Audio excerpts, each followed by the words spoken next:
Good morning.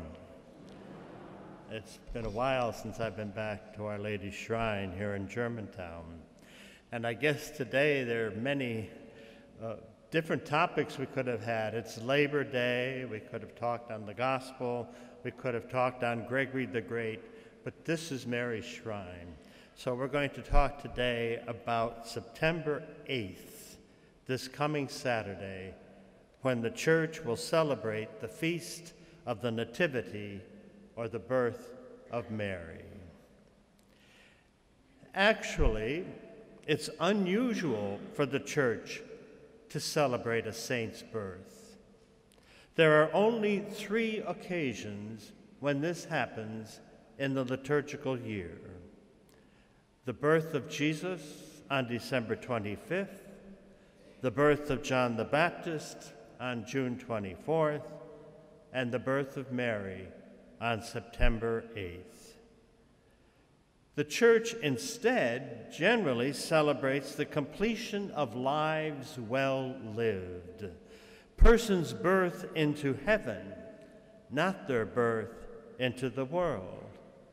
So, for example, we celebrate the day of rising to new life of our own St. Vincent de Paul or St. Louise de Marillac, and especially of St. Catherine Labouré. In Mary's case, however, we also celebrate the birth of a saint even before we witnessed any holiness of life in her. So we ask, why does the Church celebrate Mary as holy without first having seen a holy life lived? The answer lies in the role God prepared for her to take on in presenting Jesus to the world. Only someone with a totally generous heart, freed from the slightest tinge of selfishness, could take on such a mission. God thus freed her heart from any self-centeredness that would have distracted her from the freedom to say yes to God at the Annunciation. Mary was holy from the moment of her conception and from the moment of her birth. Through her, God planned that the second person of the Trinity would be human, the same way all of us are human. And humanity is important to God. For you see, when God wants to speak to us, he reveals his mind to us through human historical events. And what is more human than conception and birth? Thus, for Jesus to have a nature as fully human as ours, he needed to be born of a woman. God chose Mary to be that woman, and that is why she was born holy, to take on the role of motherhood for God's Son. It is Mary's role relative to Jesus' humanity, therefore, that explains why we celebrate her birthday. God sent his Son to us through a human birth. St. Augustine, understanding Mary's role in God's plan, spoke of her this way: Mary is the flower of the field from which bloomed the precious lily of the valley. Others have said, Jesus is the light of salvation, Mary is the dawn of salvation. Having heard this, I suppose the next question is this: now that we know why the Church celebrates Mary's birthday, how does her birthday touch our lives?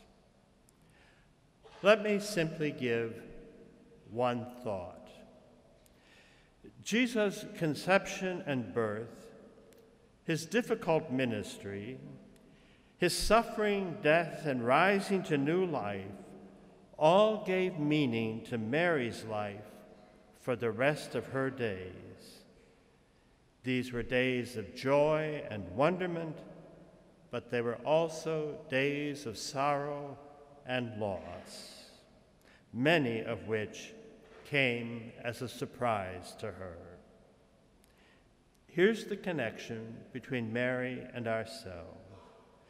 Mary and we share similar experiences. Like Mary, unplanned moments can also leave us joyful, but more often they leave us saddened and confused. It is those times when we can identify with Mary. Maybe you've asked this question at times. Why me, Lord? Why did my spouse or child die so young? Mary asked that question of her child. How can I make ends meet when I can't find a job? How can I handle this unplanned pregnancy? How can I go on after having just received the news the doctor gave me at my last appointment? We need to remember, at times like these, Mary was not afraid to challenge God. She interacted with him, for example, at the Annunciation. She was brave to do that, but in the end, she was submissive to what God wanted for her. Likewise, we too may be angry with God when we get certain news. We may want to challenge God in our lives, but in the end, like Mary, we submit to what God wants for us.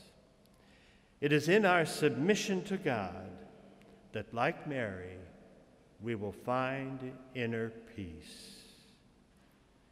God promised that he will remain with us in the good times and in the bad times. Our trust is in his promise, and that trusting in his promise, he will bring us serenity as he brought serenity to Mary.